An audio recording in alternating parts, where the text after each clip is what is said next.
Hello बच्चों, मैं doctor Priyanka एक बार फिर से आज आप सबके सामने अपनी फ्रिक्वेंटली आस्क्ड क्वेश्चन की सीरीज में वीडियो नंबर 14 के साथ आज हम फाइनल ईयर का एक टॉपिक शुरू कर रहे हैं।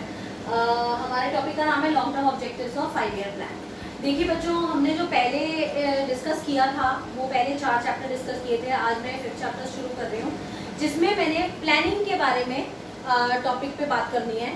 देखिए, प्लानिंग कमीशन के बारे में आप सब जानते होंगे और जो नहीं जानते उनके लिए मैं बता दूं कि प्लानिंग कमीशन एक ऐसा इंस्टीट्यूशन है जो कि 1951 मतलब जब से इंडिपेंडेंस मिला है इंडिया को तब से प्लानिंग कमीशन फॉर्म हुई है। और 1951 में जब फर्स्ट 5 ईयर प्लान बना था, जब पहली बार 5 ईयर प्लान बनाया था, वो प्लानिंग कमीशन ने ही बनाया था। प्लानिंग कमीशन जो है वो उसके जो चेयरमैन होते हैं वो हमेशा प्राइम मिनिस्टर ऑफ इंडिया होते हैं। उस टाइम के जो प्रेजेंट प्राइम मिनिस्टर होते हैं वो उसके हेड होते हैं, चेयरमैन होते हैं। और इस प्लानिंग कमीशन का काम होता है बेसिकली 5 ईयर प्लान बनाना। आपको पता होगा इंडिया जैसी कंट्री में हर 5 साल के बाद एक प्लान बनता है और उस प्लान में ये डिस्कस किया जाता है कि अगले आने वाले 5 सालों में क्या काम होंगे देश के अंदर और उस पर कितना कितना पैसा कहाँ कहाँ पर लगेगा। तो हर सेक्टर को पैसा अलॉट किया जाता है इस प्लानिंग के अंदर और ये लोग कुछ ऑब्जेक्टिव्स डिसाइड करते हैं। अब ऑब्जेक्टिव्स जो होते हैं वो 3 तरीके के होते हैं। एक होता है आपका शॉर्ट टर्म ऑब्जेक्टिव और एक होता है long term objective. Short term objectives उस टाइम की प्रेजेंट कंडीशन को देखते हुए बनते हैं। जैसे कि अगर देश में अनएम्प्लॉयमेंट है तो अनएम्प्लॉयमेंट के ऊपर प्लान्स बनेंगे। अगर पॉवर्टी ज़्यादा है, पॉवर्टी को रिमूव करना है तो पॉवर्टी के ऊपर प्लान बनते हैं। तो वो प्रेजेंट सिनेरियो को देखते हुए आपके गोल्स बनते हैं। बट जो लॉन्ग टर्म गोल्स होते हैं वो कुछ ऐसे गोल्स होते हैं जो हर प्लान में सिमिलर है। वो गोल्स होते हैं जो मैंने बोर्ड पे लिखे हैं: growth, self reliance, equity and modernization, जिसको हम अभी धीरे धीरे डिस्कस करेंगे। बट उससे पहले मैं आपको एक बहुत इंपॉर्टेंट बात बताने वाली हूँ कि जो प्लानिंग कमीशन है वो अच्छी खासी चल रही थी आपकी 1951 से। बट 2014 में मिस्टर नरेंद्र मोदी जी ने इसको डिसॉल्व कर दिया, प्लानिंग कमीशन को खत्म कर दिया। और प्लानिंग कमीशन को खत्म करके उन्होंने उस इंस्टीट्यूशन का एक नया नाम दे दिया, नीति आयोग। और वो जो नीति आयोग है वो 2014 में बना था और इसका फंक्शन सब सेम है। जो प्लानिंग कमीशन काम करती थी वही नीति आयोग भी काम करता है, बस उन्होंने इसका नाम चेंज कर दिया। तो ये तो थी इसके पीछे की हिस्ट्री। अब हम ज़्यादा इसको ना खींचते हुए हम बात करते हैं मुद्दे की, जो कि है आपकी long term objectives. Short term objectives आपके से कोई नहीं पूछेगा, आपसे पूछे जाएंगे लॉन्ग टर्म ऑब्जेक्टिव्स कि लॉन्ग टर्म ऑब्जेक्टिव्स क्या होते हैं नीति आयोग के। तो अगर आपको प्लानिंग कमीशन आ जाए या आपको नीति आयोग आ जाए, दोनों एक ही चीज़ है, तो आप उसमें कंफ्यूज मत होइएगा। तो प्लानिंग कमीशन और नीति आयोग के लॉन्ग टर्म ऑब्जेक्टिव्स की बात करते हैं। सबसे पहले हमारा ऑब्जेक्टिव है ग्रोथ। ग्रोथ क्या होता है? देखिए, ग्रोथ सीधा अगर हम लेमन लैंग्वेज में बात करें तो ग्रोथ का मतलब होता है बढ़ना। बट यहाँ पर देश के बढ़ने की बात हो रही है। देश बढ़ता कैसे है? जब देश की जीडीपी बढ़ती है, जब देश की पर कैपिटा इनकम बढ़ती है। मैं साथ ही साथ हिंदी मीडियम वाले बच्चों के लिए भी ये कहना चाहती हूँ कि मैं बहुत ही क्लियर हिंदी में एक्सप्लेन करती हूँ इस वीडियो को, ताकि हिंदी मीडियम और इंग्लिश मीडियम दोनों ही तरफ के बच्चों को ये वीडियो क्लैरिटी से समझ आ जाए। तो प्लीज़ अगर आपको कोई चीज़ ना भी समझ आए तो आप मुझसे पूछ भी सकते हैं। तो ग्रोथ में जीडीपी बढ़ने का क्या मतलब? जीडीपी होती है gross domestic product. Gross domestic product वो इनकम होती है जो पूरे देश की टोटल गुड्स एंड सर्विसेज के बनने की वजह से जो बनती है इनकम। तो एक गोल हमारा ये होता है कि देश की किसी भी तरीके से जीडीपी बढ़े ताकि देश तरक्की करे। दूसरा ग्रोथ के अंदर का फैक्टर होता है per capita income. Per capita income का मतलब होता है पर पर्सन इनकम। अगर हम अपने देश की टोटल इनकम को टोटल पॉपुलेशन से डिवाइड कर देंगे तो हमें पर कैपिटा इनकम मिलती है, मतलब ऑन एन एवरेज पर पर्सन कितना कमाते हैं। तो इनके बढ़ने की वजह से देश की ग्रोथ बढ़ती है और किसी भी गवर्नमेंट का यही ऑब्जेक्टिव होता है कि देश की ग्रोथ किसी तरह बढ़ाई जाए। जिस तरीके से अभी जो आपका कोविड-19 का पीरियड चल रहा है, लॉकडाउन पीरियड चल रहा है, इसमें अगर आप देखें तो हमारी जो ग्रोथ रेट है वो 1% से भी नीचे चली गई है।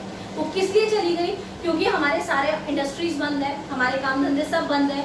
तो सब कुछ बंद होने की वजह से production sector down, consumption sector down and investment sector भी डाउन। तो जिसकी वजह से हमारी जीडीपी बिल्कुल डाउन चली गई। तो जीडीपी तभी बढ़ती है जब एक देश में तरक्की होती है, इंडस्ट्रीज चलती हैं, काम धंधे चलते हैं सबके और इनकम बढ़ती है, साथ में प्रोडक्शन होती है। तो ये बात की हमने ग्रोथ। दूसरा हमारा जो लॉन्ग टर्म ऑब्जेक्टिव है वो है सेल्फ रिलायंस। यहाँ पर मैं सेल्फ सफिशिएंट नहीं बोल सकती हूँ। देखिए, there is lot of difference between self reliance and self sufficiency. यहाँ पर सेल्फ रिलायंस का क्या मतलब है? सेल्फ रिलायंस का मतलब होता है जब एक कंट्री अपने देश में जितना बना रही है उससे कोशिश करे कि अपने देश की सेटिस्फेक्शन हो जाए, साथ ही साथ अगर कुछ कमी रह जाए तो दूसरे देश से इम्पोर्ट करे। बट अगर मैं सेल्फ सफिशिएंट बोलती हूँ इसी वर्ड को अगर चेंज करके, तो इसका मतलब है no import and export and you are satisfied just with what you are producing. That means कि जो आपके देश में बन रहा है उसी में खुश हैं, आपको कुछ नहीं लेना देना एक्स्ट्रा, और कोई एक्सपोर्ट इम्पोर्ट आप नहीं कर रहे. That means you are a closed economy.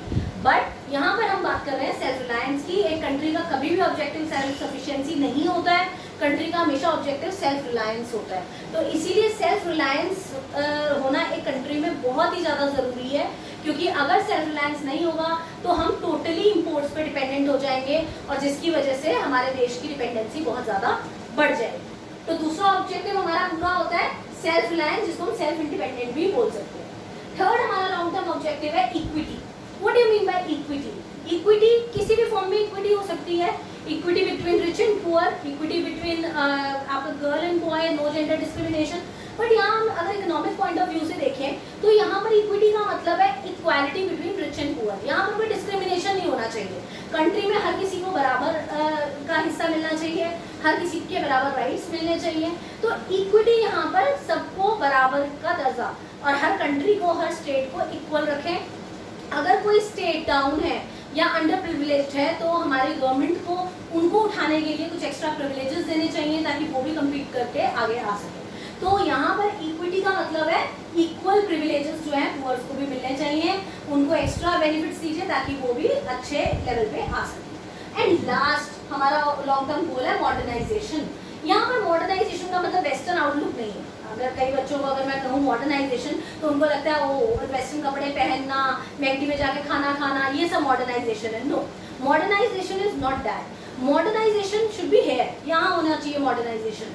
Modernisation का मतलब है आपका आउटलुक चेंज होना, आपकी सोच बदलना. जैसे हमारे देश में पहले बहुत ही संकुचित सोच के लोग होते थे. लड़कियों का पैदा होना घर में बहुत बुरा समझते थे, पैदा होते उनको मार देते थे, बहुत सारे बच्चे पैदा करते थे. तो इस वजह से ऐसी सोच को कम करना मॉडर्नाइजेशन का एक फैक्टर होता है. साथ ही साथ फीमेल फिटिसाइड कम हो जाना, मतलब अगर फीमेल फिटिसाइड डाउन जाता है तो ऑटोमेटिकली हमें समझ आ जाएगा कि लोगों का आउटलुक चेंज हो गया है. क्राइम कम होना लड़कियों के साथ, रेप्स वगैरह कम होना, तो ये सब चीज़ें अपने आप आपका मॉडर्नाइज्ड आउटलुक दिखाती है. हाँ, ऐसा भी है कि आप बाहर की कंट्रीज को अपने देश में इन्वेस्ट करने देते हैं. आपका बहुत सारे ऐसे मल्टीनेशनल कंपनीज इंडिया में खुल गई हैं, जिसकी वजह से आपके देश की तरक्की दिखाई देती है, मॉडर्नाइजेशन दिखाई देती है. बट मॉडर्नाइजेशन का मतलब यहाँ पर ये है कि आपकी एडवांस सोच, आपकी रिसर्च एंड डेवलपमेंट, आपकी आउटलुक का चेंज होना. तो ये अगर हो जाएगा तो देश ऑटोमेटिकली डेवलप करेगा. मैंने आप लोगों को अपनी पहली वीडियो में ग्रोथ एंड डेवलपमेंट का डिफरेंस भी बताया था, जिसमें कि ये जो ग्रोथ है वो ग्रोथ के अंदर जाएगा और बाकी की 3 चीज़ें डेवलपमेंट के अंदर जाएंगी. तो आपको ग्रोथ एंड डेवलपमेंट का डिफरेंस बहुत अच्छे से उसमें समझ भी आ गया होगा, और उसका आप एक पार्ट यहाँ पर यूज़ भी कर सकते हैं. तो इन नटशेल आपका लॉन्ग टर्म ऑब्जेक्टिव्स के बारे में अगर पूछा जाए आपसे, या प्लानिंग कमीशन के बारे में पूछा जाए, तो आप पहले एक छोटा सा इंट्रोडक्शन प्लानिंग कमीशन का दे सकते हैं. उसके बाद आप इसके लॉन्ग टर्म ऑब्जेक्टिव समझा सकते हैं. साथ ही साथ आप थोड़ा सा नीति आयोग के बारे में डिस्क्रिप्शन दे दीजिएगा सॉरी. तो आपका इस तरीके से एक 10 या 15 मार्क का क्वेश्चन पूरा होता है. तो ये एक बहुत ही इंपॉर्टेंट क्वेश्चन है, आप इसको अच्छे से गो थ्रू करें, और अगर कुछ पूछना चाहते हैं तो आप कमेंट सेक्शन में लिख भी सकते हैं. And thank you for supporting me. Just keep subscribing my channel and just keep liking my video. Thank you.